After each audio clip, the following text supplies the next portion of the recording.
ભાવનગર શહેરના નવાપરા વિસ્તારમાં જૂની અદાવતને ધ્યાનમાં રાખી યુવક પર થયેલા ફાયરિંગની ઘટના સામે આવી છે। ગત રમજાન માસમાં માર માર્યા બાદ ઈદના દિવસે મોડી રાત્રે બદલો લેવા માટે કેટલાક ઈસમોએ ફરી યુવક પર હુમલો કર્યો હતો।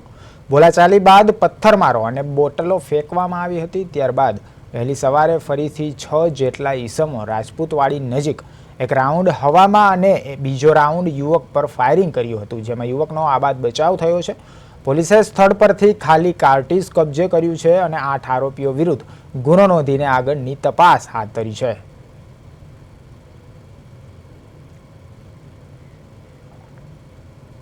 નીલમબાગ પોલીસ સ્ટેશનના જે નવાપરા વિસ્તાર જે છે ત્યાં આજે વહેલી સવારે એક ફાયરિંગનો બનાવ બનેલ છે, જેની હકીકત એવી છે કે આ કામના જે ફરિયાદી જે છે જાહિદભાઈ તે અને તેના મિત્ર લતીફ, નદીમ અને અમીર આજે વહેલી સવારે 4-4:30ના અરસામાં તે લોકો અહીંયા બાઇક પર બેઠા હતા અને વાતચીત કરતા હતા। તે દરમિયાન આ કામના જે આરોપીઓ જે છે અલી, ફારૂક, કુલદીપ, રુદ્ર, ચેતન અને બીજા તે આવી અને આ લોકોને ધમકાવવા માંડ્યા અને તમે શા માટે અહીંયા બેસો છો, તમારી આ સગી નહીં થાય તેમ કરી અને ફાયરિંગ કરેલું છે।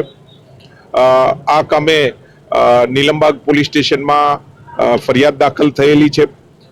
અગાઉ બી જે 18મું જે છે રોજુ હતું તે દિવસે બી આ કામના ફરિયાદી તેઓના જે મિત્ર સાથે અહીંયા જે બિલ્ડિંગ બને છે તેની સામે બેઠા હતા, ત્યારે બી આ લોકોએ બેસવાની ના પાડી અને ઝઘડો કરેલો અને આજે બી તેઓને બેસવાની ના પાડી અને ઝઘડો કર્યો છે। આ બાબતે પંચનામાની વિગતે કાર્તીસ કબજે કરવાની તથા તપાસની કાર્યવાહી હાલમાં પહેલાંની માથાકૂટ હતી। 8-10 દી પહેલાંની મારા ભાઈબંધ દોસ્તાર બેવ આવ્યા હતા ને રોજુ ખોલીને, તો કે તારે બીજા ત્રીજાને ભેગા નહીં કરવાના નામને તેમને એમ કરીને ત્યારે મને મારી લીધો હતો। ત્યારે મને મૂંઢમાં માર્યો હતો, એની પહેલાં મારા ભાઈબંધને હાથ ભાંગી નાખ્યો હતો અને ફોન તોડી નાખ્યો હતો અને મારોય તોડી નાખ્યો હતો। પછી 8-10 દીની પછી અમે આજે બેઠા હતા ને ઘર પાસે, તો કે તું કાતર હું મારો છે એમ કરીને એ લોકો ઉઈ ગયા કે બેઠો રહેજે હાથ આમ ને તેમને।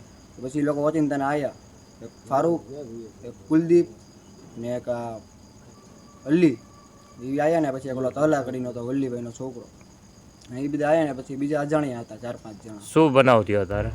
ત્યારે અમે બેઠા હતા ને તો વચીને તેના ધોકા ને તલવારોના ફાયરિંગ